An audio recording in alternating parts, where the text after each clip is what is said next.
Hi team, I hope you're all well. Today is actually Halloween. It is Friday, the 31st of October, but I'm here to start my first vlog for November, which will stretch just ever so slightly more than a week. We will be running until Sunday, the whatever date it will be that isn't the 3rd. The 3rd, the 2nd. The 9th. We'll be running until the 9th of November, and I'm starting it today because I've actually finished my last vlog for October and I've already started my first November read, so I thought I'd better come on and speak to you about that because I have started If It Makes You Happy by Julie Olivia. Started out on my Kindle with my new Kindle case. I'm so excited about this case. I'm obsessed with it. I was reading it a little bit on the train on the way to and from Liverpool to the BK Borison event, and I've been reading it a little bit in bed as well. Once I finished my physical Kindle read of whatever my last arc was, in October, that was a physical read, I went into this because I was like, I want another physical read. I want to keep this momentum going because I've been doing pretty well with my arc reads. So I decided to pick this one up seeing as it's actually on my November TBR. I would like to try and focus on my November TBR if I can over the next what turns out to be, well, including today, 10 days. I'm not going to get a great deal of reading done today, I will be honest. It is currently 11:56 and I have work at the pub starting at 3. So I need to get myself some lunch. I need to sort the washing out. I need to import some footage into the computer, edit a couple of things. So I've got a few bits I need to be doing, some worky bits, but I have just done a whole bunch of filming as well. I've filmed my ins and outs. I've wrapped up the Good Spirits / BK Borison event video, and I've also wrapped up the last reading vlog for October, and I've done a yes, no, maybe for October as well. So yeah, but If It Makes You Happy by Julie Olivia, I'm currently 70 pages in, which is 15%, and I'm actually really enjoying this. We are following Michelle, whose mother has very recently passed away, and her parents run an inn in this very small town called Copper Inn, where they made a lot of friends and stuff, but obviously mother has now passed away, and Sarah, Michelle's younger sister, is supposed to be taking over the inn. However, she needs to finish and graduate college, so she's gone back to college with Dad. Daddy's living with her for the time being while he's grieving, and Michelle has said that she will take a little bit of a sabbatical from work and she will take over the inn for the time being until Sarah can do it. So she's gone to the inn. She's very recently divorced. Her ex-husband is a dick and decided to announce it to her dad and sister at her mother's funeral that they were getting a divorce. Granted, Shell had decided to keep delaying the inevitable of telling them, but he made the decision to tell them at her mother's funeral, which I think is a bit of a dick move and he shouldn't have done.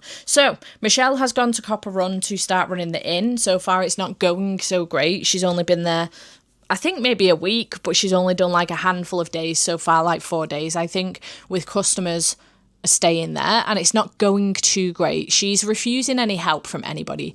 Our male main character in this book is Cliff, and he has 2 kids. His sister is also there with him as well, and their mother looks like has just ditched them and left. She's gone working in the States somewhere. She very rarely checks in with them, and she has just left them to it. So Cliff and his 2 daughters, I think one of them is maybe 16. The other one is maybe around 7, if I remember correctly. And they have the bakery. Cliff runs the bakery. So his sister is the upfront and he does all the baking.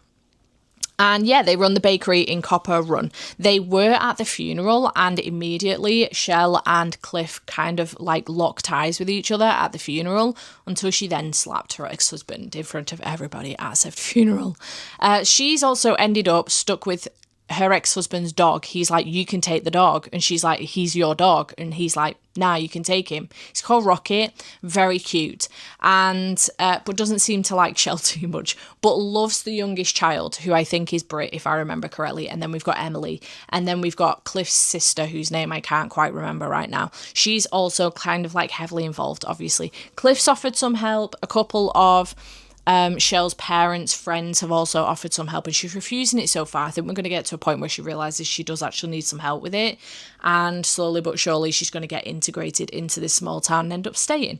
It is nearly 500 pages, and I don't know why, so I'm intrigued to find out. I've heard nothing but good things so far. However, when I went to the BK Borison event last night, Lauren told me that she just recently DNF'd it. She also said that she's not currently in the mood for romance, so that could be the reason why. So I don't know if she's permanently DNF'd it or temporarily DNF'd it, but that's the first time I've heard someone saying that. So I'm excited about it. It's a very fall read, and I'm intrigued to pick it up. It is nearly 500 pages. There's no audiobook in the UK for it. It's set in the 90s, if I remember correctly, 1997, and already I'm getting the throwback nostalgia vibes, because in 1997 I was like 8 years old. I was coming up 8 years old. I was 7 or 8 years old, so I'm already getting that. I'm the age of Brit, actually, which is so bizarre to think, but yeah, I'm already getting those nostalgia vibes of being back in 1997. So I'm enjoying it so far. I'm having a good time. It's so funny, the names like Cliff, to me, would never be an attractive name for a guy in a book, but it's that era, you know. And Michelle, I actually had a friend when I was younger called Michelle. I'm still in contact with her. She was born 2 months to the day before I was, and we grew up together. Our parents were friends, and yeah, it's not a name you hear of very often these days. So yeah, it's very of its time, and I love that. So having a good time with that so far. Other than that, I don't know what else I'm going to pick up. Obviously, like I say, I've got the pub today 3 till 10, and then I've got the pub tomorrow 3 till 9. I'm not currently on with an audiobook, but I would like to start something, and I have quite a few options. So I'm not going to tell you yet what I'm going to start, because I don't know until I'm in the mood. I might start something on Sunday, I might start something tomorrow, I don't know. I'm currently in the middle of my colouring era, so I do have this colouring book that I can continue on with, but yesterday when I went to the BK Borison event, I also bought this one. So I do have a couple of those to attack as well with an audiobook, which would be nice. But I want to see if I can maybe get through as much of my TBR that isn't allocated to other videos done in this video. So we'll see. At the moment, this is what that would look like at the moment. So anything that's not already dedicated to another video, because I've got 2 videos that I'm filming this month, anything that's on my TBR that's not already dedicated to those videos, that's what's left. So maybe we can get through that, maybe it's too much, I don't know, because right now I don't know what that looks like. So we'll see how that goes, but I'm gonna go, and I need to get some more. I don't think I'm gonna get any reading done today. I'll see how I feel when I get in later, but I doubt it today. So maybe tomorrow, I don't know, I'll come back to you tomorrow maybe with a reading update. I'll let you know, but I'm going to go and get a little bit more work done and actually eat something before I go to the pub for work. I also need to try and I think I'm going to nip to the shop across the cafe across the road and get a sandwich for me to take with me to work, because I'm working through tea. So I will get a half-hour break, and I could do with taking something just to eat, very easy. So I might pick something up from there to take with me. So I will speak to you probably tomorrow.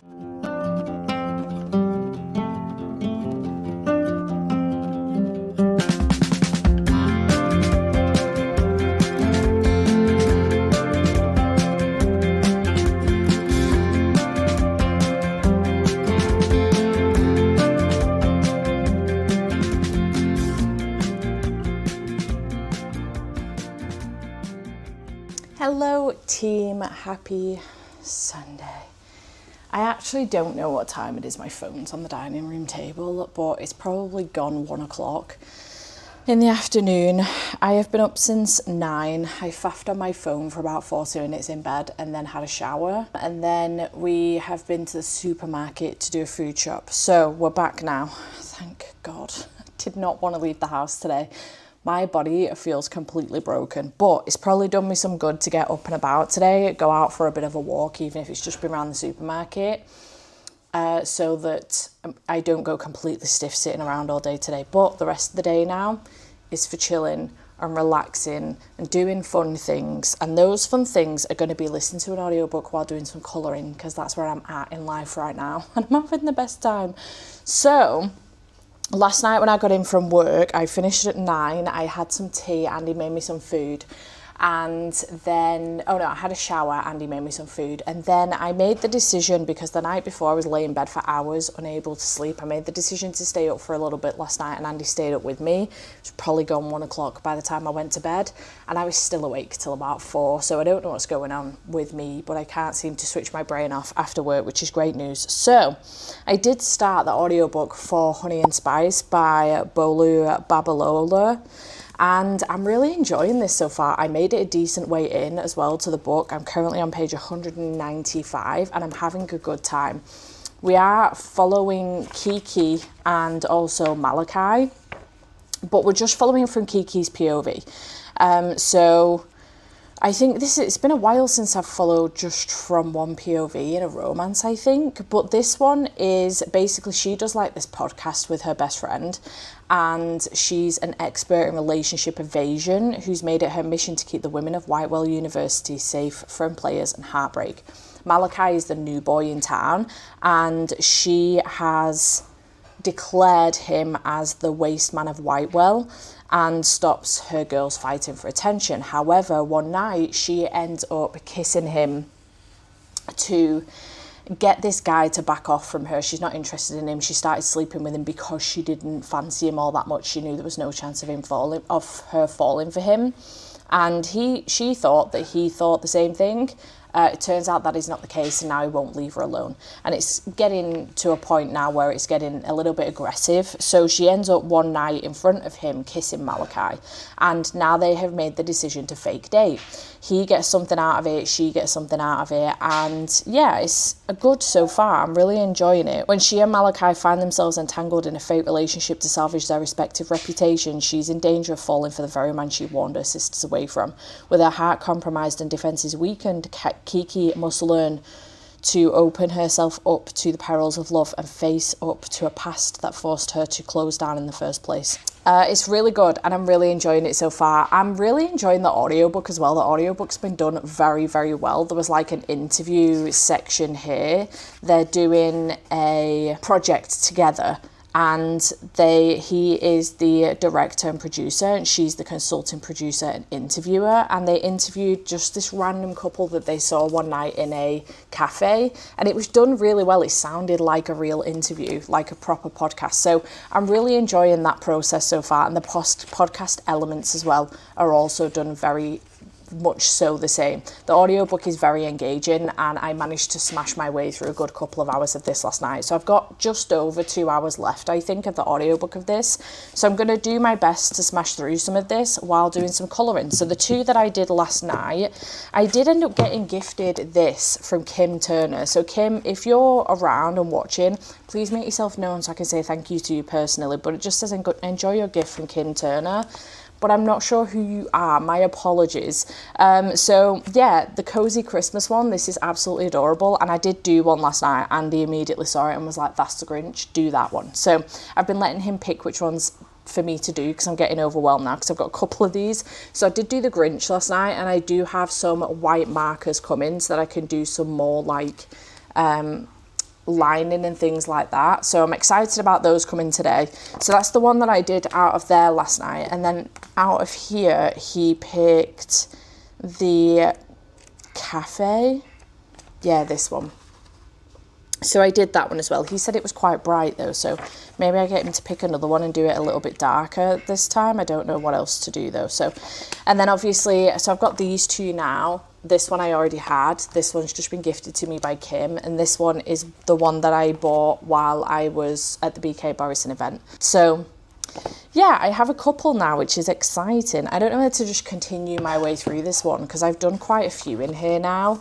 But I'm having such a good time with this colouring in. I'm really enjoying it. And I'm getting through so many audiobooks because of it now as well, which is great because I've just gotten the ALCs have just renewed on Libro. So I have a whole bunch of new ALCs now as well to listen to, which is fantastic news. So I'm just having the best time with it though. I didn't think I would enjoy this as much as I am, because normally I get bored of this very quickly because I don't think I'm very good, but I'm just enjoying the process and learning and shading and all of that good stuff. I'm having a good time. So I'm going to continue on with that and finish Honey and Spice, and then I will move on to something else, I have no doubt. I haven't made any more progress on If It Makes You Happy. Obviously, I've been too tired to read once I've gotten in, so hopefully this coming week I will make more progress. I can't remember if I said it was Sunday or not, but it is Sunday. I'm not back at the pub again now till Wednesday evening, so that's good. So yeah, I'll have a whole day at home tomorrow, which is fantastic news. I'm so excited. So I'm going to go get some colouring done and some audiobooking done, and I'll check back in with you with a review for this, I have no doubt. Okay, hello. It is significantly later in the day. It is 5:20, still Sunday, and I have now finished Honey and Spice by Bolu Babalola. This was so good. I had so much fun with this. I thought it was a really great story, and I thought that it was very well written. Really enjoyed the writing style. Actually, I do have Sweet Heat on my Kindle, so I'm excited to continue on with this series. I do believe that we continue to follow Kiki and Malachi, maybe sometime after uni, so that will be interesting. I believe something happens between the two of them post this story, and then it's them reconnecting again, so that will be interesting to read. But I really enjoyed this. I really enjoyed the integration of politics in this as well. As someone who doesn't necessarily follow politics too closely, I really enjoyed that was kind of brought into it a little bit.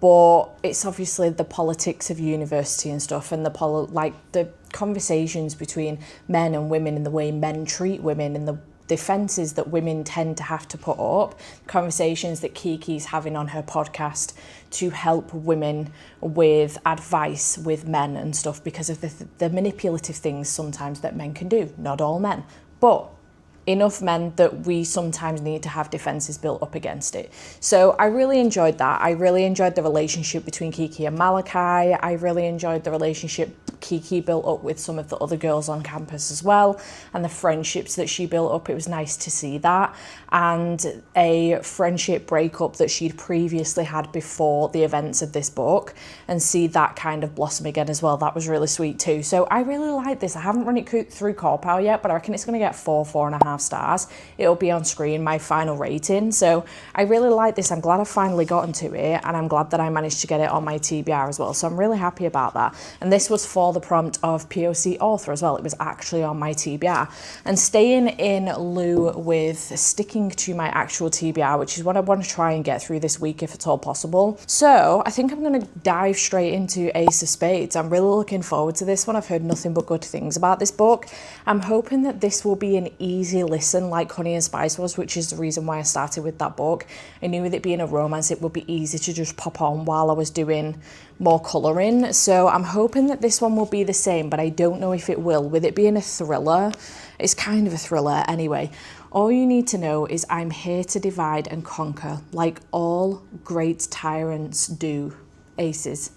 When two Nevius Private Academy students, Devon Richards and Chiamaka Adebayo, are selected to be part of the elite school's senior prefects, it looks like their year is off to an amazing start. After all, not only does it look great on college applications, but it officially puts them in the running for valedictorian too.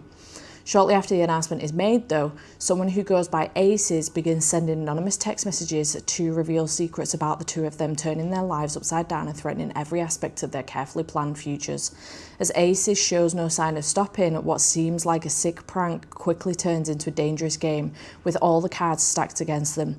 Can Devon and Chiamaka stop Aces before things become incredibly deadly? With heart-pounding suspense and relevant social commentary comes a high-octane thriller. It sounds really good, so I'm hoping that this one, like I say, will be an easy listen. It looks like we've got a dual POV in this as well. Yep, both from Chiamaka and from Devon. I wonder if we get Aces at any point, or if it's just from them two. Looks like it's just from them two. Nice. So, a class schedule. I didn't know that was in there. Amazing. Amazing what you find when you actually open the book, hey? Not everybody's got the book. That is a stacked... Oh, it's for... Okay, there's a page each. That is stacked, though. Part 1, The Ivory Tower. I'm excited. So I am going to continue colouring. This audiobook is not short at all, by any stretch of the imagination. 13 hours, 44 minutes. Albeit Honey and Spice wasn't too short either, and I've managed to do that in last night and today. So that was 12 hours. So on 2.3 times speed. Oh no, it's gone back down to 1 times speed. I don't know why it keeps doing that at the moment on Audible. 2.3 times speed, just shy of 6 hours, which is absolutely fine. So yeah, get that started this evening. It's only 5:25. I did just want to show you as well what else I've been colouring in today. I have done a few. So in my new cozy cuties, I have done this one with the postman taking the duckies along the road, which I thought was very cute at night time. And my little markers have come today as well from Amazon. I wanted to get some white acrylic markers, so they've been helping me out a little bit. And then I also did, because I did 2 in here as well, I did this library and I did this post office as well.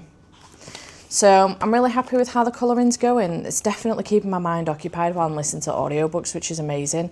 Yeah, I'm going to carry on doing a little bit more colouring while listening to Ace of Spades, I think. So I will check back in with you probably tomorrow, let you know how I got on with this.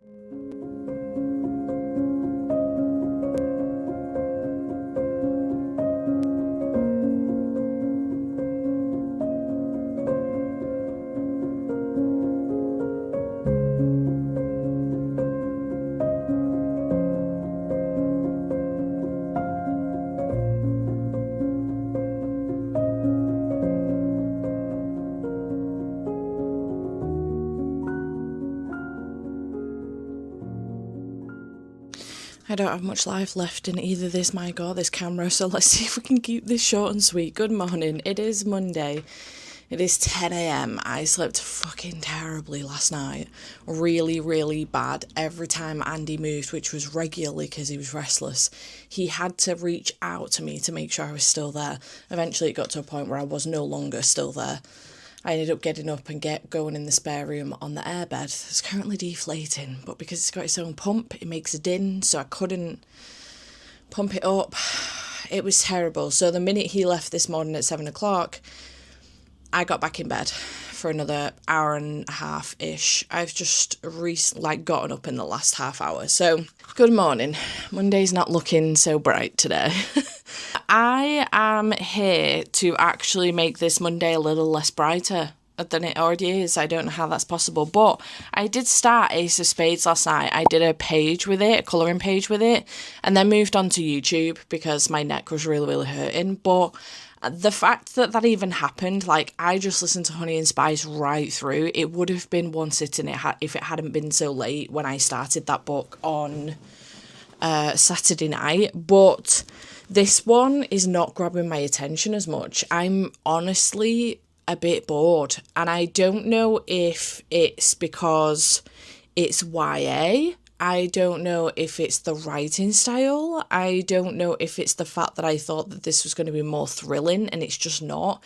It's not gripping me. I like my thrillers, YA or adult, or even horrors, middle grade horrors. I like them to grip me from the beginning. I want to be on the edge of my seat, anticipating what's going to happen next. This does have the Gossip Girl vibes, with aces going around sending texts on the regular, revealing things slowly but surely about both Devon and Chaya. But other than that, I'm not invested enough to even care who Aces is. Don't particularly care. I'm not really enjoying any of the characters either, I've got to be honest.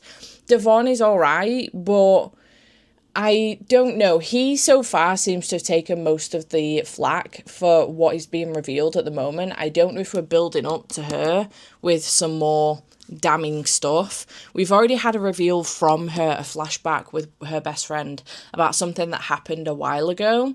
So I feel like maybe we're building up to that as the catalyst for where this is going to go, but I already know about it, so it's not shocking. But with Devon, he has already been outed as being gay, and I don't like that. I don't think that's fair. These two are the only black people in this school. Everyone else is white. It is a very white school, which again is giving the vibes of Get Out. So I understand the comparison between Get Out and Gossip Girl for this book. But otherwise, those are where the similarities end. Actually, Gossip Girl, this is full of drama. Everybody's filled with drama. Everybody's got their own agenda. She wants to climb the ranks as high as she can in this school, and she had a plan for it, and it seems to be falling apart now. And yeah, I'm just not interested. Maybe I've missed the boat on this. Maybe I'm too old for it. All the reviews, not all of them, a lot of the reviews, most of them, more of them than not, are glowing for this book. 4 and 5 star reviews. I would still potentially recommend it, but maybe I myself have missed the boat on this. Gossip Girl was like 2007 to 2012 or something, and I loved that back then, but it's not, I don't know if I would enjoy it the same these days. I enjoyed the drama of it, but it had me hooked from the beginning. This does not. It's not got me hooked. I just don't care. So I think I'm actually going to DNF this one. I'm really sad about it. Sorry, Tracy. She put this in my Patreon pot. I'm really sad about it. I did make it to page 90. I gave it a really good go, but I was getting to a point where I was completely zoning out, and I just didn't particularly care, to be honest. So that is a shame. I've been looking forward to picking this one up, but maybe I'm past it now. I don't know if that's a thing or not. It is a thing, but I don't know if it's a thing with this book specifically. So I have DNF'd that one, and I'm going to actually do some editing this morning. I'm going to try and get a video edited and get it exported before I start my sprints. I've actually delayed my sprints with patrons. They usually 9:30 on a Monday morning, but I've had to delay them because I needed to go back to bed desperately. So I've delayed them till 12, which does give me a couple of hours now to edit a video that's going up tomorrow. I've already got Thursday's video edited. I must be uploading 3 videos this week. Thursday's video is already edited. I just need to check it, which I can do while on sprints, but I can't turn your keyboard on. I can't export and sprint at the same time. Computer doesn't like it. It's too much for it to do. So 4th, 6th and 9th. Yeah, 3 videos this week. They're all filmed though, which is great news. So I think what I'm going to do, once I've finished editing that video and I've checked the 2 videos and they've gone up, so in a few hours, I reckon, I'm going to move on to The Second Death of Locke by V.L. Bovalino. I'm excited. I think I'm also a little bit nervous. I've been avoiding picking this one up a little bit. I think I've built it up too much in my head and I shouldn't have done that. I should not have done that. I'm going to be so disappointed if I don't like this one. So this is for new release in the last 6 months. I picked this up recently. Love, loyalty, sacrifice. Grey Flynn has dedicated her life to her mage, Kia. She will be his blade on the battlefield, his healer and protector. The deep well of raw power inside her is Kia's to use. Grey would do anything for Kia, be anything for him if he would only ask. When a quest to protect the child of an enemy kingdom pulls them into a dangerous heart of their nation's war, Grey and Kia will need to decide what they're willing to sacrifice to protect their secret. For Grey is no ordinary magical well, but heir to the lost island of Locke, the root of all power. If she dies, all magic dies with her. The Second Death of Locke is a devastatingly romantic epic fantasy about the undying bond between a knight and their mage set against the backdrop of a breathtaking fantasy world. I'm a little bit nervous about it being epic fantasy, but I'm excited to get into this one. I think I'm going to follow along with this one, at least for like the first 50 to 100 pages, and then if I'm into it and I feel like I can listen to it without following along, I will then get back to some colouring. But I would really like to colour while listening to this. Oh, it's another one of those what I call floppy hardback. I love that for me. So yeah, I'm excited to get into this one. I already have the audiobook. It's about 15 hours, so it's going to take me a little while to get through this one, I think. But I'm excited to put a chunk in today, and then maybe I'll go back to If It Makes You Happy. I did try to read a little bit last night of that. I think I got to about page 99. I've not got much further at all. I'm like 20% in. So again, I would still like to finish that this week. And then the only other book off of my actual TBR that I picked out of a jar that I need to get to is The Place Where They Buried Your Heart by Christina Henry. Just pulled that out of my head, which comes out tomorrow. So the audiobook will be available tomorrow, which is great news. So maybe I can finish my TBR in 9 days. Maybe I can. Who is she? Who the heck knows? that's not my entire TBR, is it? Because there's a couple of other books there that are missing. But those books are on for other videos. I think there's only 2 books missing after that, though. Is that the case? Love is a War Song and Broken Souls and Bones. Yeah, they're for a different video. I wonder if you can guess what that is. Anyway, I'm going to go. So, yeah, I'll move on to the second Death of Locke once I've got some editing done. But I need to get both the camera and the mic on charge. So I'll check back in with you later. It's a terrible time for doing an update here. Schools are about to finish. Anyway, it's 3:05, a bit later on in the day. I am here to give you a couple of post updates. Actually, I've got a little bit of mail. So the first thing is some bookmarks from Becca. So I have the Check Your Tits bookmarks and the Christmas one. So I did get a couple of those from Becca in the Books. And then book mail from Pan Macmillan, yeah. Book break. I do have Brigands and Bread Knives by Travis Baldry. This one does come out on the 13th of November, but I am on the book tour for this.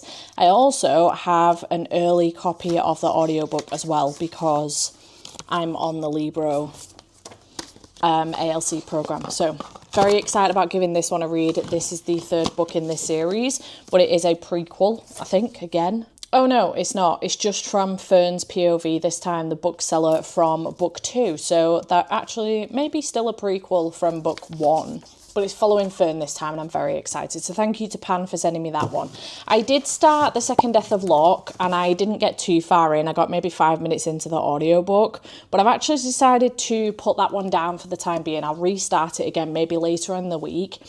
Because of my sleep this weekend, because it's been so horrifically bad, my concentration is shit. So the only, as far as concentrating on something important is concerned, I could concentrate on colouring for the next few hours, not a bother. But concentrating on that book, because I'm going to immersion read it, because I think it's going to be pretty political and there's going to be a lot in it that I need to follow along with. So I have made the decision to immersion read it and I don't have the mental spoons for that today. So I've decided to put it down for the time being. It's only Monday. I can come back to it later on in the week, hopefully when I'm feeling a little bit better as far as my concentration is concerned. And therefore, I'm just going to do an audiobook. I've got a basket full of washing on the dining room table that I'm going to sort out. I'm going to potter about, do a little bit of housework, and then I'm going to take my colouring books and my pens upstairs, and I'm going to sit at my desk and do some colouring while listening to an audiobook. So the book that I am going to give a go, we'll see how I get on with it for the time being, but it's going to be Your Knife, My Heart by K.M. Moronova, which is the first book in the Dark Forces series. I read Leave Me Behind earlier on this year and absolutely loved it, 5 stars.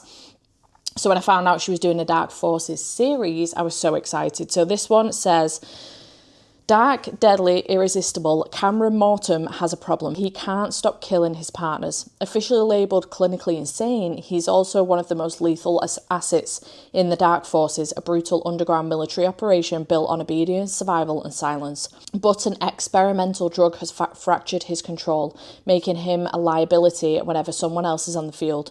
As punishment, he's thrown back into the under trials, a merciless boot camp designed to break the weak and sharpen the ruthless. His one directive, don't kill the new girl. Emery Maves narrowly escapes a death sentence after her own brutal crimes, only to find herself forced into the same violent world. Assigned to Cameron, she's expected to survive the trials and her partner's unstable nature. But Emery quickly realises there's more to Cameron than bloodlust and body counts. Beneath the madness lies a terrifying allure and a strange, dangerous tenderness. As the trials push them to their limits, Emery must navigate the brutal demands of the Dark Forces while resisting the pull of a man who could just as easily kill her as protect her. And Cameron must fight the one urge he's never been able to overcome. Their bond is intoxicating, chaotic and born of violence, and if it doesn't destroy them both, it might just save them. I'm so excited to give this a read. I've got, on 2.3 times speed, 4 hours and 13 minutes left of the audiobook. I've not really started it. I've just done the intro credits. So I'm going to give this a read while I'm pottering about and while I'm doing some colouring, I think, today. I think that's all the mental capacity I have for today. I've edited I've edited one video. I've uploaded 2 videos, which shut down Google Chrome while on sprint, so that was fun. I do have one more video left to edit, but I can do that later on in the week. It's not going up till Sunday and it's not a long video. So yeah, I've got some stuff I can be doing. So I'm going to do that, I think. I just want to potter about today, and the second death of vlog does not lend itself to that. So I'm going to go, before I embarrass myself in front of these kids walking past my house, and I'm sat right in the bay window. So I'm going to go and I'm going to get this washing sorted and get Your Knife My Heart listened to. So I will check back in with you later. Hello, good morning. It is currently almost 8 o'clock. It's 10 to 8 in the morning on Tuesday. And I am working at my dad's today. So I do have a couple of errands to help my parents out today as well. I need to take my mum to the hospital. We think she may have re-broken her foot, which is amazing news. Just exactly what we wanted right before Christmas. I also actually have some amazing news. I can't remember whether or not I've had this conversation with you, but I recently, 5 months ago, in June, got a new car. I sold the car I had, the Mercedes. It was... I was hemorrhaging money with that car, essentially. It was a performance car, high performance car, and I loved it, but I was hemorrhaging money with it. And it just wasn't fulfilling my needs like I needed it to anymore. So I wanted to get a new car, and I kind of rushed into this decision because there was lots due on the Merc. It needed an MOT, it needed a service, it needed at least 3 new tyres, which means 4, because you can't just get 3, you've got to get them all. And my insurance was due, and my road tax was due, and it was all due at the same time. And I was like, okay, I've got to make a decision here. Do I get a new car, or do I get all of this sorted and then sell the car, in which I would not make the money back? It was not a seller's market. So I made the decision to get rid of the car and get a new car, and I ended up with a Focus. Now, I've had 2 Focuses in the past, 2 Focuses, a Fiesta and the Merc. So, very familiar with a Ford Focus, love a Ford Focus. Fords are my OG company to be with. I love Fords. So anyway, got this car back in June, and at the beginning of July started having no end of problems with it. I kept having to fight with the company to get my warranty, and eventually they sent it through, and then I was trying to get the car fixed, and it just became this massive thing that was taking over my entire life. I was constantly taking the car to and from garages to get diagnostics done that were telling me the same thing, and then it needed to go to Ford to get it all sorted. And when I eventually was able to get it into Ford, they actually booked me into one that was like over 100 miles away and not my local one in Wigan. But when I got there, she could see how distressed I was and how much this was stressing me out. And she was like, you're not supposed to be doing this. The company that you bought the car from should be doing this for you. All this running around. You shouldn't be doing this as the customer. This isn't your job.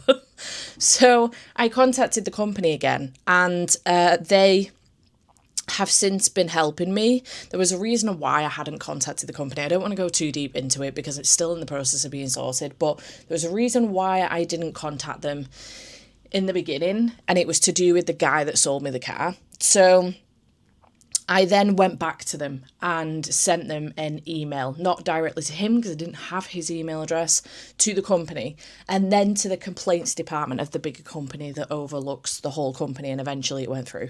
So since then, a very nice employee of theirs has helped me out significantly. And as it turns out, I am able to get a refund on my car, which is fucking amazing. So I had that phone call last night, and that is fantastic news. So I'm now back in looking for a new car mode, and need to discuss. I discussed the logistics of it yesterday with Andy. I need to discuss the logistics of it with my dad, because apparently I can't be trusted to go out and buy a car on my own. This is the first time I've ever done that. I've always done it with my dad and my brother previously, but I wanted to be a strong, independent woman this time and try and do it myself, and look what fucking happened. So we won't be making that mistake again. So I was in the process last night of having a little look-see online to see what I could find, see what's interesting me. I have an opportunity here to maybe get something a little bit different than what I ended up buying in the end last time. So having a look-see and seeing what's going on. But fantastic news, I actually slept so much better last night than I have done for the last couple of nights, but in general for the last few months. This has been, I thought I'd boxed this off and put it in the back of my mind, and I was ignoring it. I thought that my ADHD was doing those really silly annoying ADHD things where you're able to forget important shit. I thought it was doing that, but I was actually, supportive of this decision. However, it was clearly still niggling in the back of my mind, and it's been keeping me awake, and it's been bothering me significantly because, a car is important. I don't travel to work. I work from home, or I work from my dad's. I travel to his. But a car is important. What is the fucking point in having the car if it's just going to sit on the drive and not move? Because it's not... It is drivable. I'm able to drive it, but I'm causing nothing but damage to it at the moment. That is what is going on with that car. So the sooner I can get rid of it, the better, and we're going to try and do that this week. And I will be without a car potentially for a couple of weeks, which is fine. I have nothing significant going on, and I can share the car with Andy when he is not at work. So I just wanted to give you an update on that because I can't remember whether or not I'd mentioned it. It's been a huge thing with my patrons. We've called it Cargate. So yesterday when I got that phone call, I was on sprints. So we were all overjoyed. I couldn't remember whether or not I'd mentioned it. So I thought I'd better mention it just in case. But I wanted to come on and give you an update. Last night I did finish Your Knife, My Heart. I want to combine the two different titles because there's another one coming out in September called Your Something, My Back, Your Something, My Neck, My Back. Just into Gavin for a minute then. My Blade, Your Back. See? So I want to keep combining the two. Your Knife, My Heart is... Your Knife, My Back is what I want to say, and that's not it. It's Your Knife, My Heart, My Blade, Your Back. So this is book 1 in the Dark Forces series. We are following Cam, we are following Emery, and they are both in this, going for trials to get in this Dark Forces team for 2 different reasons. Cam can't stop killing his partners in combat. The opening scene for him is wild, let me tell you. Kind of funny, but also wild. Very dark. Emery is up for it because she is going to be serving a very, very, very long time, probably life, in prison for all of the shit that she's done. She comes from like a mafia family. And she's been brought up to take over this mafia family, essentially. She doesn't really want to do it, but she's been brought up a killer, and she's fucking ruthless. So instead of going there, they've ended up putting her in the Dark Forces. And now Cam has been tasked with not killing his new partner, who is Emery.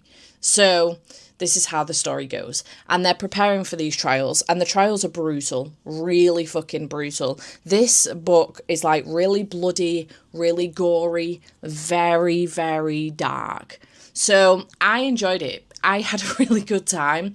I really liked Cam and Emery's characters. I really liked the darkness within each other. And I liked that they brought both the light and the darkness to the surface for each other. I really loved that. It wasn't just a case of, oh my God, this guy is so fucking dark and brutal, blah, blah, blah. I can make him better. That's what Emery wants to do. It is what she wants to do, but she also admires the darkness within him. She wants to make him better in the sense, essentially, the Dark Forces have him taking he's their guinea pig for taking these trial drugs to try and make these soldiers almost like super soldiers, if you like, but he's their guinea pig for it, and it is fucking up his system like nobody's business. Like, it's fucking up his mind. He's having nosebleeds on the regular.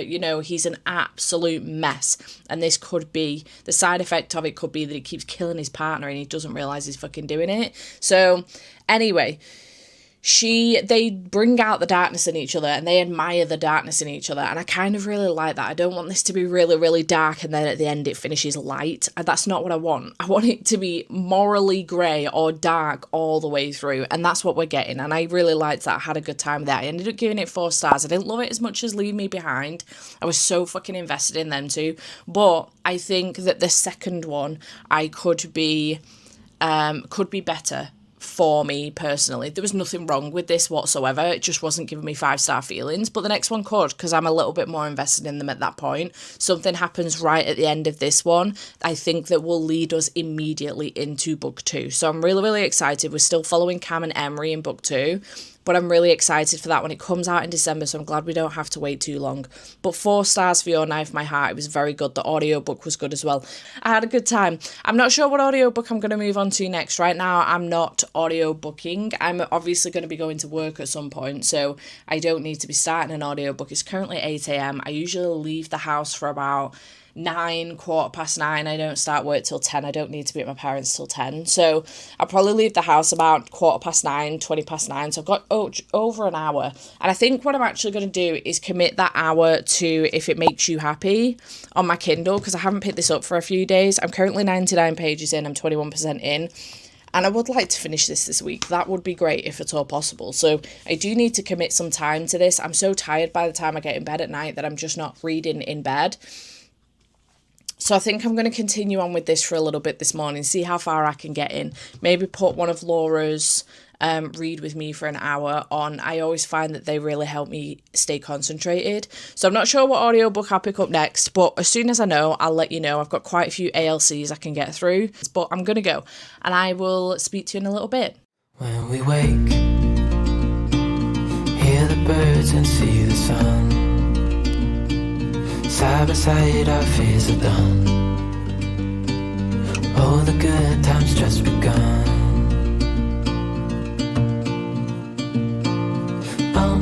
We know what we have, let's hold on tight. Found what we're looking for in life. Call us crazy, but things are finally right. With you and I, the future is bright.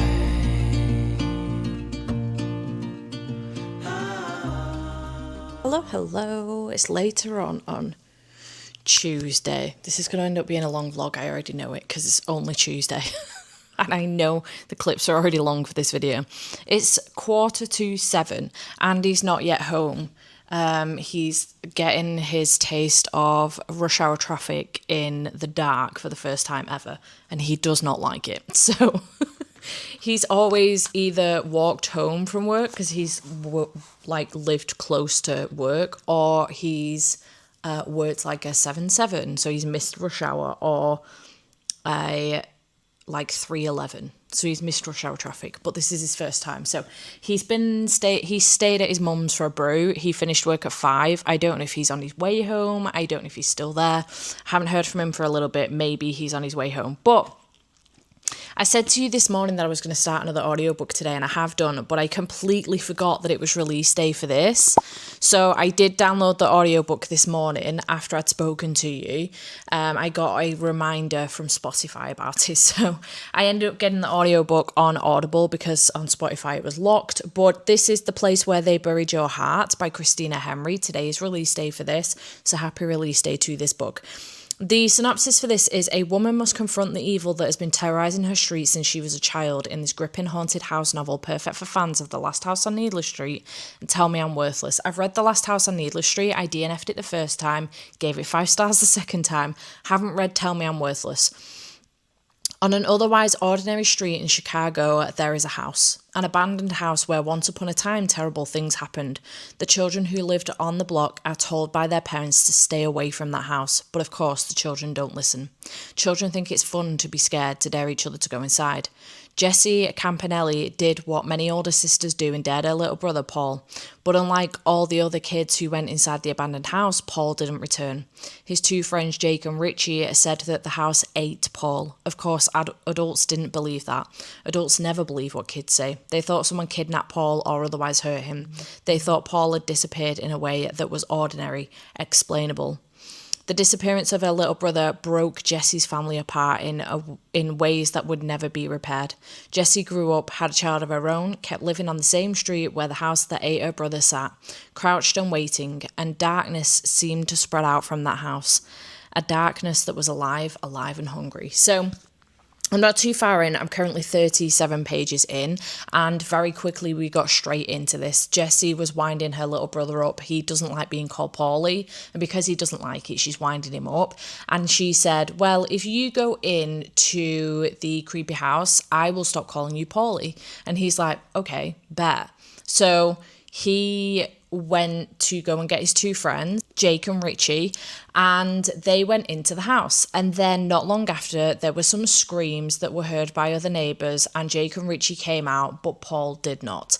And she'd like ignored some phone calls, she was home alone, and then when tea came round, dinner time came round, and Paul hadn't come home, Mum starts ringing round. Now, Paul was the perfect boy, like he was the apple of Mum's eye, etc, etc, apple of Dad's eye as well. Jessie is a little bit of a troublemaker, as you can tell. So, you know, she didn't think anything of it, didn't think he would actually go into the house. Alas, he did, and never came back out. And we've gotten very quickly into this story. Like, this is rapidly moving. In chapter 2, I did think it was starting. We got straight into it, but then I thought it was getting a little bit slow, but it's not. We've like really got into it in chapter 2. Things took a turn, I will say. Like, Paul going missing is one thing, but things have taken a turn in chapter 2, and that was kind of shocking. So I'm not going to tell you what it was, because I don't want to spoil anything, but things did definitely take a turn. So I think we're in a situation now where this is like literally going to rip her family to pieces,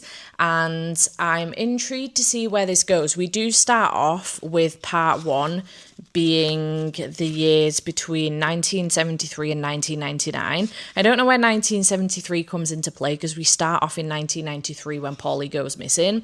I don't know if like some of the other chapters go back in time maybe and explain what happened in the house. I'm not sure, but it'll be interesting to find out. So far there isn't any other dates.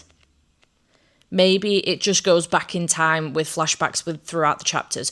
But then a little bit later on, we get to part 2, which is told between 1997 and 2006. So I assume that this is the point at which Jessie's a little bit older, has a child of her own, and maybe tries to find out what exactly is going on with this house and what happened to Paul. So this is the audiobook that I've started listening to. It's quite good, and I will probably end up continuing to listen to this after Andy's gotten home, we've had some tea, and maybe do some colouring. I don't imagine I will get this finished today. I've still got 4 hours and 10 minutes left, but I'm now not working tomorrow. My car is being picked up on Thursday from work, so I'll be working Thursday instead. So I'm getting my nails done first thing Thursday morning, then I will go to work Thursday afternoon, and then on Thursday evening we've got like a little bonfire thing that we're going to do at my parents' house, because I'm missing Bommy night because I'm working tomorrow night at the pub. So yeah, tomorrow I'm no longer going into work, so I have time to get some of this read. I may go car shopping, I'm not sure, I haven't decided yet, but this is the audiobook that I've decided to move on to. So far enjoying it, liking the atmosphere. Yeah, gonna continue on with this. I just wanted to let you know that this is where I was at. I felt end of chapter 2, beginning of chapter 3 seemed like a good place to give you an update after that darkness that just happened. So that's the audiobook I've moved on to.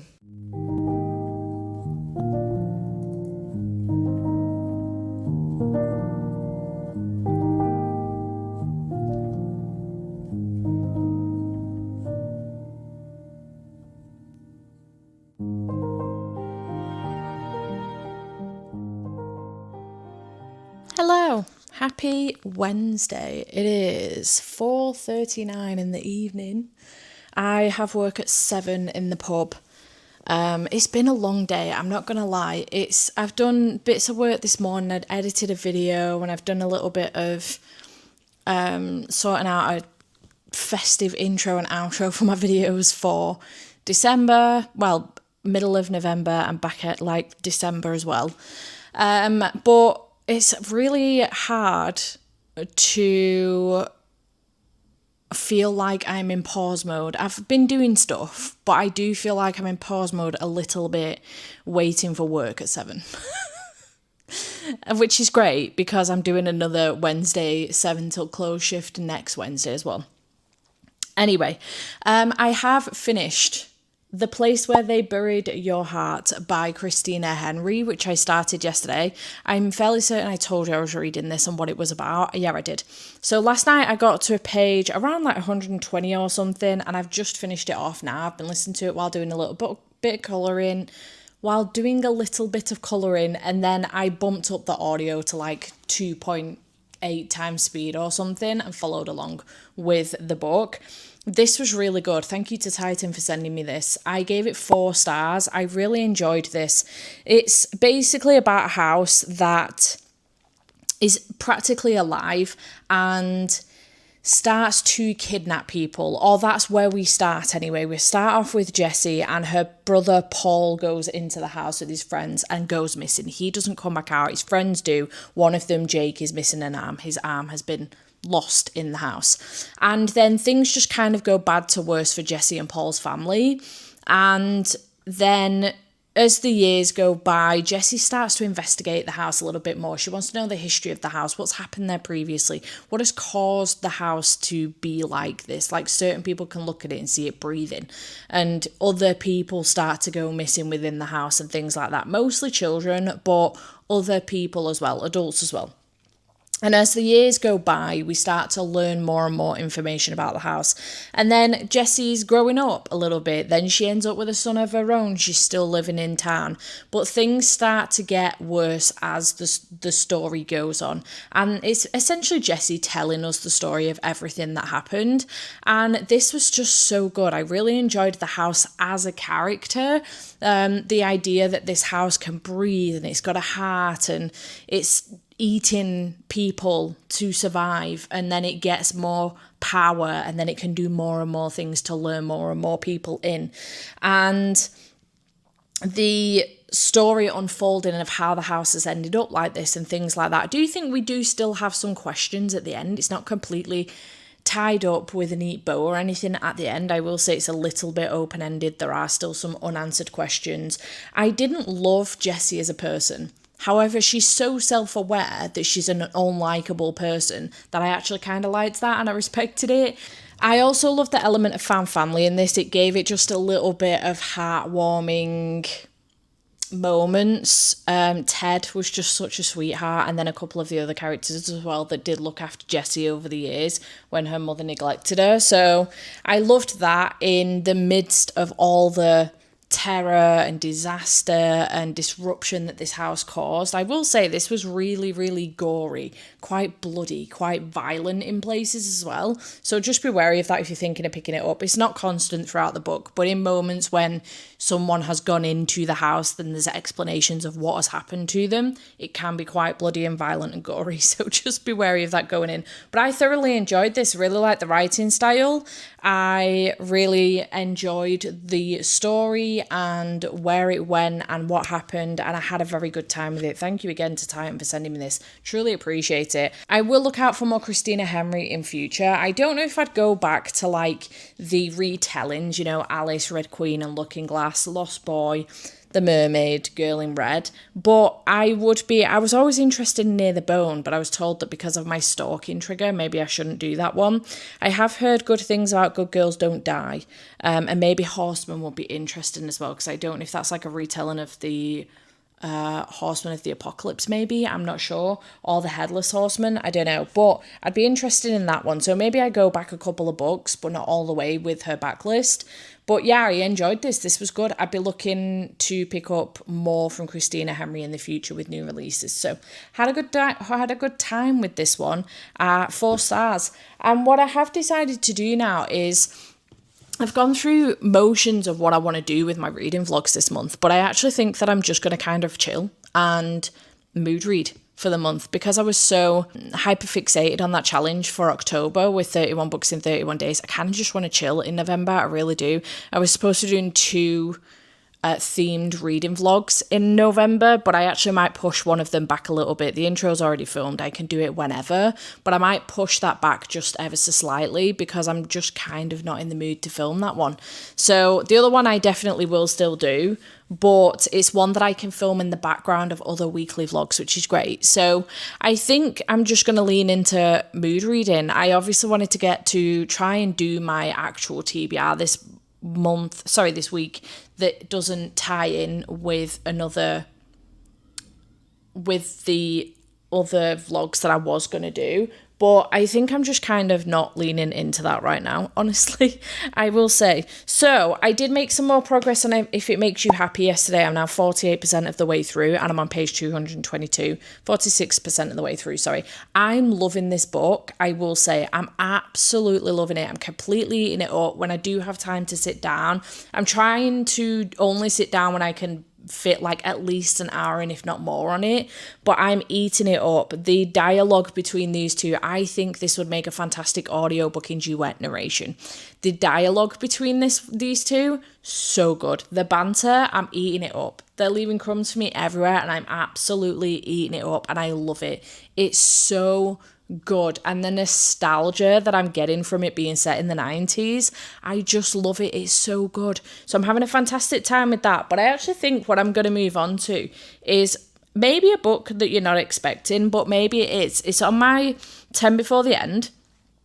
And it's a book that honestly I should have gotten to well before now. Multiple people have told me I'm not going to like this book and I don't understand why, because it sounds right up my street. So it's On Wings of Blood by Briar Bolin.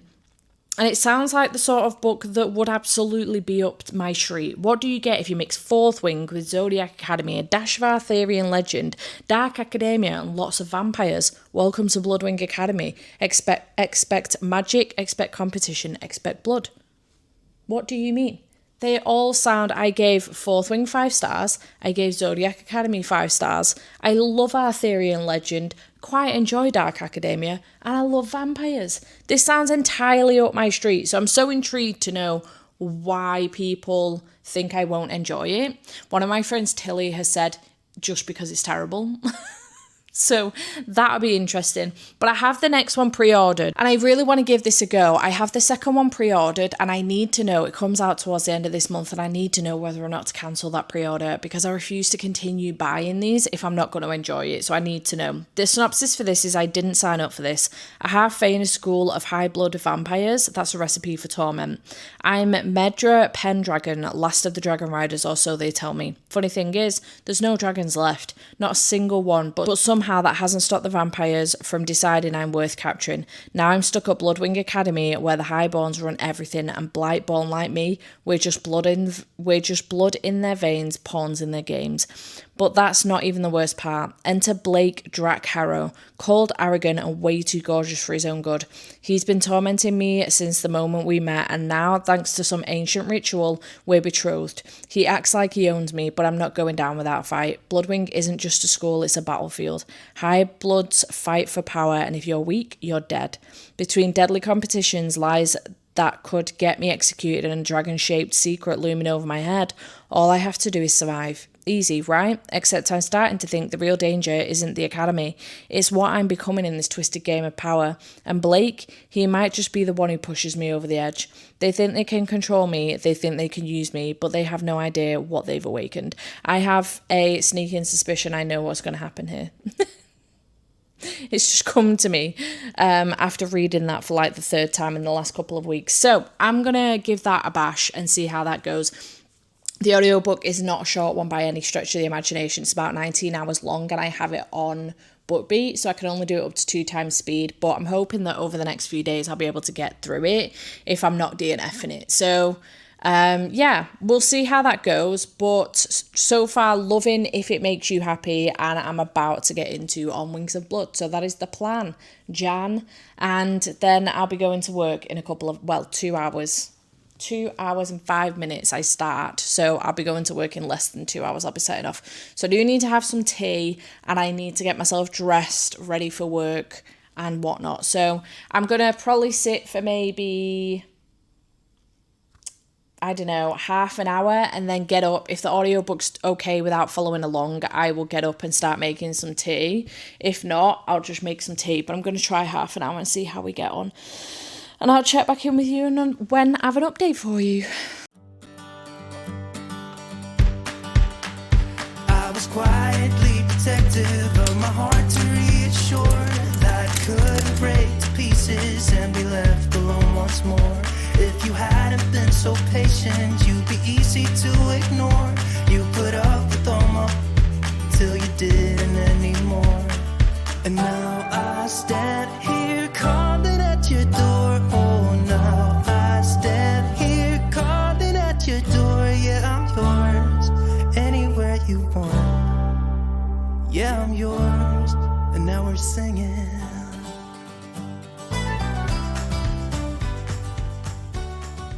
Hello, good morning.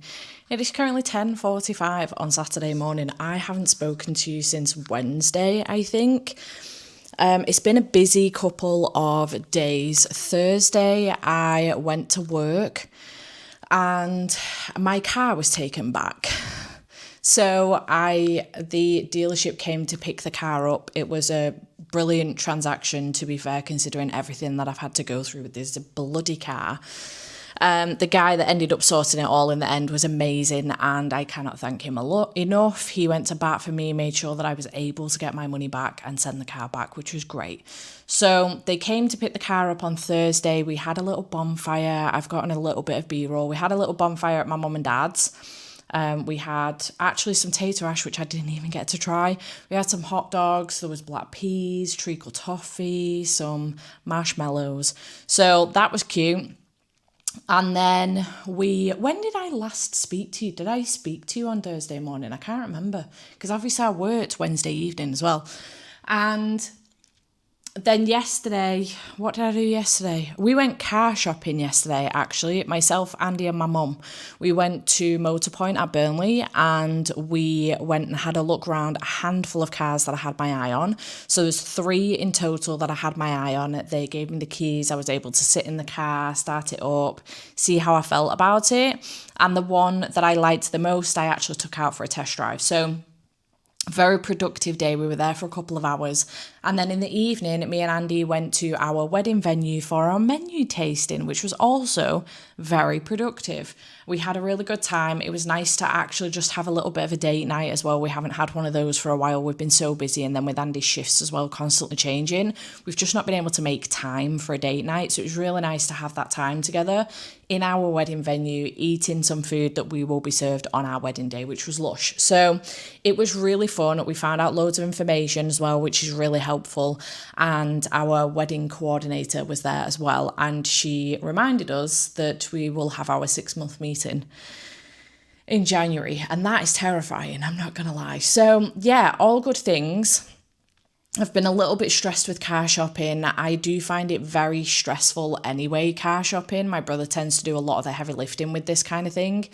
And last time with the Focus, I wanted to try and do it myself because everybody's always leaning on my brother and he's never really got any mental spoons for his own shit. So I didn't want to lean on him with it this time and I wanted to try and do it myself and I ended up fucking up. So I have lent on him just a little bit, not too hard, not as hard as I normally would. Normally I would be like, find me a new car.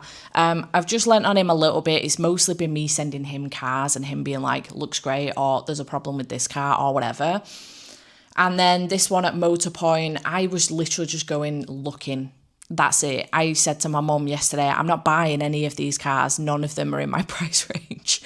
But the one that I like is the closest one to my price range. So yeah, I really like it. I've put a deposit on it this morning and I'm going to speak to my dad this afternoon. I need an adult to come with me to go and look at it and just make sure that everything is actually okay and I haven't made another mistake. I don't think that it would be the kind of mistakes that I made with the Focus. It would more so be like, and something else maybe that, it's just not particularly a great car or whatever. So anyway, yeah, I'm finding it quite stressful. I'm doubting my every decision right now, which isn't great for my self-esteem as a whole, but also for the whole process of trying to find a new car. I could probably go without a car for a little while, but I don't really want to do that. This is the first time in 17 years I haven't owned a car. And it's a very strange feeling. I feel a little trapped. I'm not going to lie. Like Andy's just gone out to my brother's. And although I have no intention of leaving the house while he's out, I don't have the option. I could go out for a walk, but I couldn't go any further. So I'm feeling a little bit trapped. I don't particularly like it. I'm not going to lie. If there was an emergency right now, I couldn't get anywhere without having the car. So I'm feeling a little bit trapped. It's not a great feeling. So hopefully I will get that sorted sooner rather than later. But yeah, so it's been a busy couple of days. The menu tasting went amazingly last night. We had a really nice meal and it was lush and we had a really good time. So lots going on. I have been reading in the background, not a great deal. I will say the last thing I updated you on was that I was going to start on Wings of Blood by Brian Bowling on audio. I didn't make it too far in. I made it to page 46. I'm on chapter 3. I don't really have any thoughts so far. I will say I'm not a huge fan of the audiobook, but I'm going to continue with it and on with it anyways because I really don't want to physically read this. I think the FMC sounds very childish in the audiobook and a bit monotone actually as well. There isn't a great deal of emotion going on with the FMC for Medra. And then she's called Medra, right? Yep. And then for the MMC, I don't actually think we've had a chapter from him officially other than the intro. I have no idea what his name is. Blake. I haven't had a chapter from him. I think the narrator for him is better though, from the intro that I had from him. So yeah, no thoughts so far. I will say I have been able to put this down. I think I started this on Wednesday before I went to work. I haven't touched it since. I've been able to put it down and it not bother me in the slightest. So don't know what that says, but I think I might try and do like an hour now, do a little bit of colouring, get another hour in and see what happens, see where we get to with it. I have also been continuing on with If It Makes You Happy by Julie Olivia. I'm not far off finishing this one now. I'm on page 386 of 497, so just over 100 pages to go. I am 77% in. I've been reading this at night when I get in bed, just like 40 pages here, 70 pages there, etc. So I am making my way through that, still absolutely loving it and having the best time. We're at crunch point now with this relationship where these two are trying to have hard conversations, but Michelle really, really struggles to speak about how she's feeling, about her feelings and things like that. And she's really struggling with it. She would rather cause an argument than have a conversation if it means avoiding having to speak about her feelings. But yeah, we've just kind of hit a crunch point with these two now, and I'm interested to see where we go from here. So yeah, loving them though. Love Michelle and Cliff. Love the side characters. Really love the kids in this as well. I love it when the kids kind of are on board with the relationship before the adults even know the relationship is properly happening. I love when that happens. And I'm just really enjoying it. I'm enjoying the small town vibes. I'm really hoping Michelle doesn't fuck this up. Of all people, I think it's going to be Michelle that could, rather than Cliff. But I'm really hoping that she doesn't. Cliff literally wears his heart on his sleeve. He's also been a little bit standoffish with his emotions though, because she is supposed to be leaving and going back to Seattle to a big city job and all of this shit. She's only in Copper Run for a small period of time until her sister comes over and takes over. But I think there's going to be a situation here where that might not happen. So we'll see what happens with that, but still really enjoying that. So I think my goal right now while Andy is out is to whack the audiobook of this on, do a picture. I might just do one picture and see how I'm feeling with the audiobook. It takes me maybe 45 to an hour anyway to do a picture and then see how I'm feeling about this audiobook. I think that's what I'm going to do. I think that will be the plan. So, and then if it's not working, I might move on to something else. I might just try and focus on finishing this. I don't know. We'll see what happens. I could probably do with starting to edit this vlog as well. If I've put a deposit down on the car that I like, and if I am getting it, I will be picking that up on Monday. So I won't be home to do what it is that I normally do on a Monday, which is edit the vlog and do Patreon sprints, because I will be out potentially get in the car unless I bring it forward to tomorrow, which could be a ball ache because it's Remembrance Sunday tomorrow. So I'll be going out in the morning to pay my respects and everything like I usually do on Remembrance Sunday. And then I could go pick it up in the afternoon. We'll see. I don't know. I need to have a chat with my dad. So anyway, that is the plan. So I'm going to go and get some reading in, and I will check back in with you with an update on Wings of Blood and a decision that will hopefully have been made about this book, whether or not I'm continuing. We'll see. But I'm going to go and do all of that. So I'll check back in with you later. Okay, good morning. It is Monday. I've done a terrible job at updating you the back end of this week. I did a great job at the back end of last week, actually, Halloween time, and then at the beginning of the reading week, and then the back end of it, I've just barely updated you. I spoke to you like Wednesday morning, and then I didn't speak to you again till Friday, or Saturday, I don't know, Saturday maybe, and then I haven't spoken to you again, and it's now Monday. So I'm here to wrap this reading vlog up, give you a couple more updates on a couple of books that I was partway through, but we might as well just run through exactly what it was I read this week, and then I'll give you the update on the books that I was partway through when I get to them. So I did read Honey and Spice by Bolu Babalola. This has been on my TBR for so long, and it's about time I got to it. It was on my TBR for a POC author, and I really enjoyed this. I gave it 4 stars. Excited to move on to Sweet Heat, I think the second one is called. So 4 stars for Honey and Spice. I then moved on to Ace of Spades, which was my patron pick from Tracy. Thank you, Tracy, for putting this in my pot. Again, been on my TBR for a while, not as long as Honey and Spice, but I'm glad I gave this one a try. I didn't like this one, unfortunately. I did DNF it. I don't know if I'm just a little bit too old for this now, or if it's just that I hate everybody, or what it is. I'm not sure, but it just wasn't gelling with this one, unfortunately. So a DNF for this one. I then did pick up the audiobook, and my physical copy has now come in, of Your Knife, My Heart by K.M. Moranova, her latest release. This one does come out on the 11th, so it's now out when this vlog goes up, but I loved this one. I gave it 4 stars. Didn't love it as much as Leave Me Behind. Yeah, losing my marbles. It's early, okay? It's 8:10. I've been up since 7. I didn't enjoy it as much as Leave Me Behind, but I enjoyed it nonetheless. I think I'll love the second one more because I'm way more invested in the characters at that point, and something happened at the end of this that leaves us on quite the cliffhanger. So I'm intrigued to see where this goes, but 4 stars for this one. Then I did read The Place Where They Buried Your Hearts by Christina Henry. This was an arc from Titan, so thank you so much to them for sending me this one. I truly appreciate it. And I gave this one 4 stars as well. Very good horror. Really, really enjoyed this one. If you like when, this is very much so Jade coded, I think. If you like when the house becomes kind of like a sentient being, if you like, and, could breathe and has control, and the house is the problem. It's not just haunted, but the house is the problem. You will enjoy this. It's very, very good, and I really enjoyed the storytelling of this, and it did give me the heebie-jeebies. It was very good. So 4 stars for this one as well. This was very like a 4-star heavy reading vlog, I will say. Then I did finish If It Makes You Happy by Julie Olivia.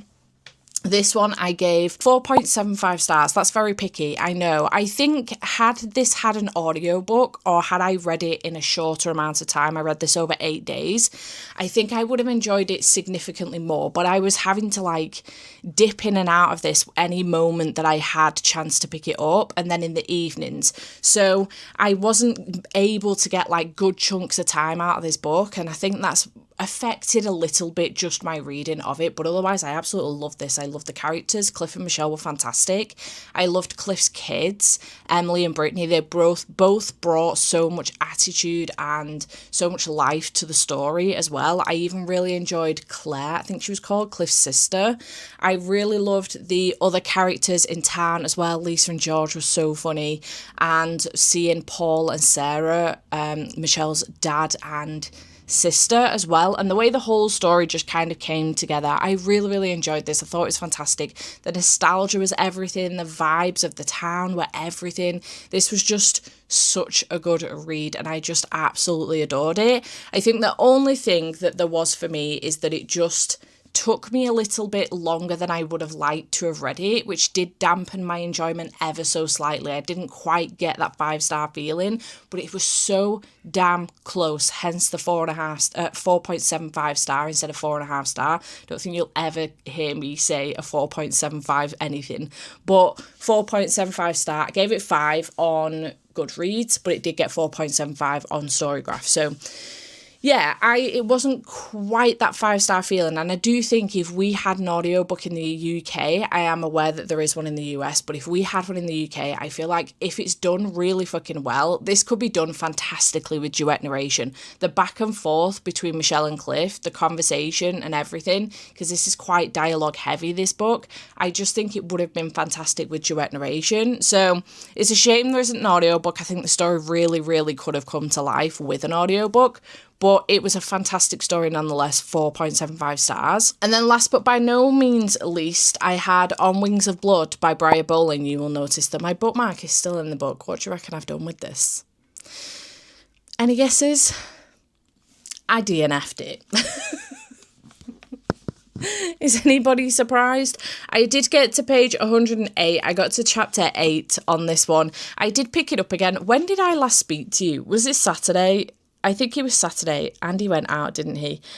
Yeah, because I went car shopping with him on Friday and then we went out in the evening. Then I gave you a long update on Saturday. Yeah.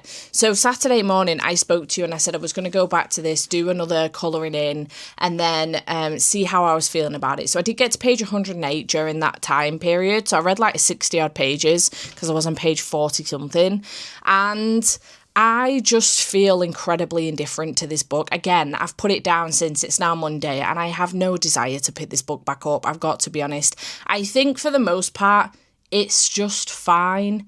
I think I am bored and I don't particularly care for the characters. I think the narrator for Medra is incredibly monotone and just doesn't bring the story to life at all. So she's probably dampening things a little bit, but I don't care enough to want to continue this on my Kindle, or a physical read. So I just don't care. And the amount of people that have said to me, I just don't think you're gonna like it, is it's incredible the amount of people that have said that, because I picked this up thinking that this would be exactly up my street.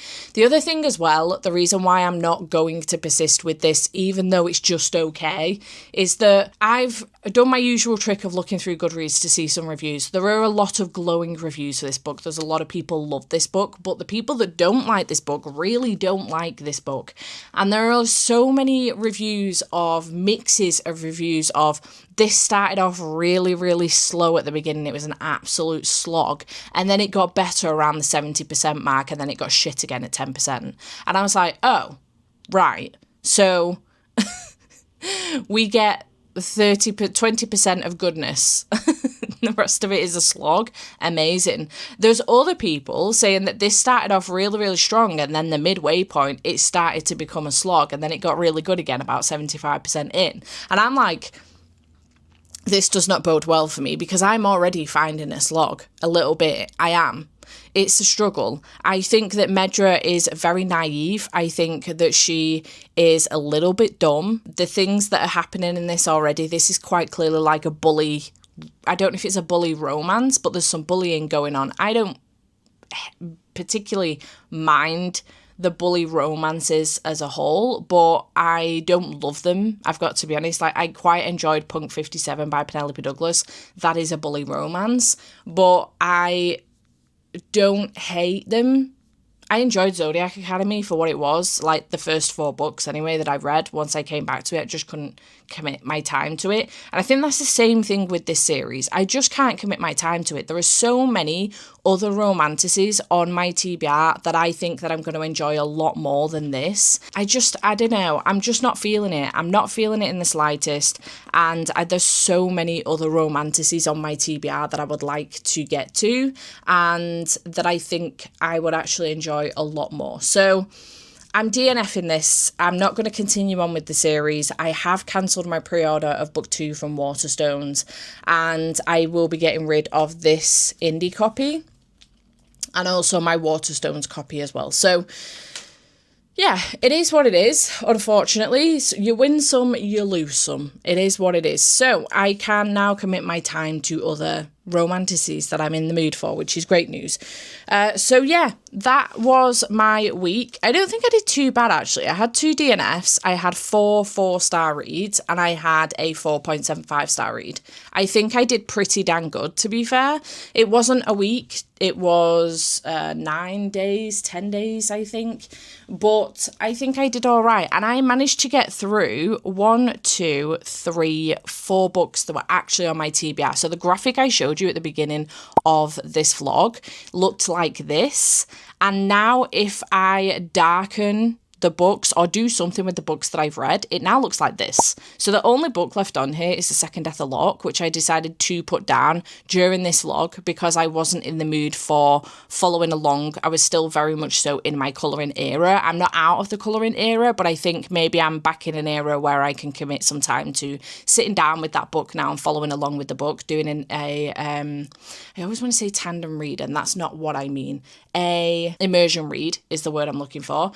So I can commit some time to that, I think, now. So I reckon that could come up in the next vlog. Don't hold me to that though, but there is potential for me to do that. And then the only other 2 books on my actual TBR were Broken Souls and Bones and also Love is a War Song. And I have plans for those 2. So I'm doing all right with this TBR. Yeah, I am happy with how the beginning of November has gone. Finished 4 books, DNF 2.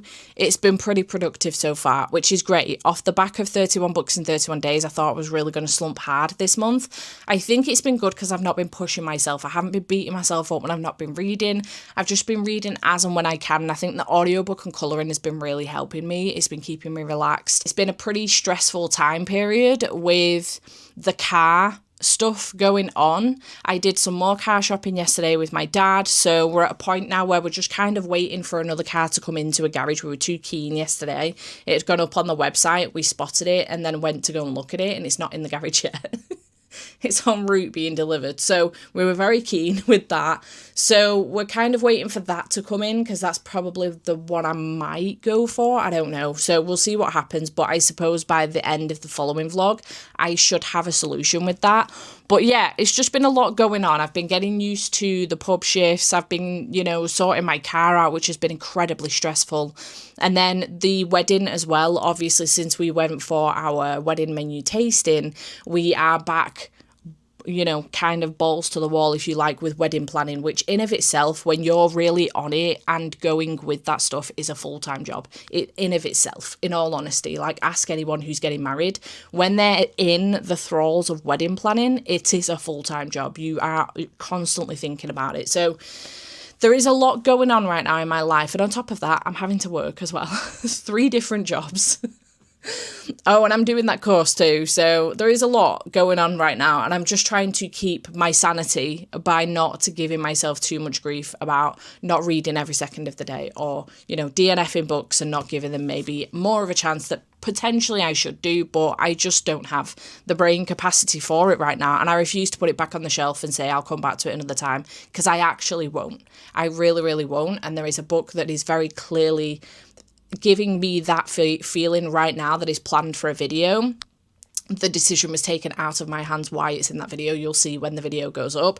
But that is a book that should never have gone back on my shelves. I should have just unhauled it. So we're in a situation with that right now. But yeah, I'm going to go because I need to edit this clip. It's ended up quite long, and luckily I have edited this vlog up until this point, which is great news. So I can edit this clip, get the video exported before sprints at 10 o'clock. It's 8:20 right now. So, and I can start my next vlog as well. So that's great news. I hope you have enjoyed this video. Chat to me in the comments down below. Have you read any of these? Have I put any of them on your radar? Let me know in the comments down below. I love it when people pick books up and because of something I said, and they let me know. So if you've picked any of these up or they've gone on your radar because of this vlog, let me know. If there's anything recently I've made a comment about and you've decided to pick it up, let me know in the comments down below. And if you don't want to do that, but you want to let me know you were here, why don't you leave me I think actually we should go for I think there is a honey pot emoji. So go for that, or the bear emoji. The bears, it's got nothing to do with bears, but honey and bear, Winnie the Pooh. Makes sense, right? So yeah, chat to me in the comments down below. If you just want to let me know you made it to the end of this video, kudos to you. But yeah, leave me a bear or a honey emoji, or both if you wanted to. And I will see you in whatever comes next. Bye for now.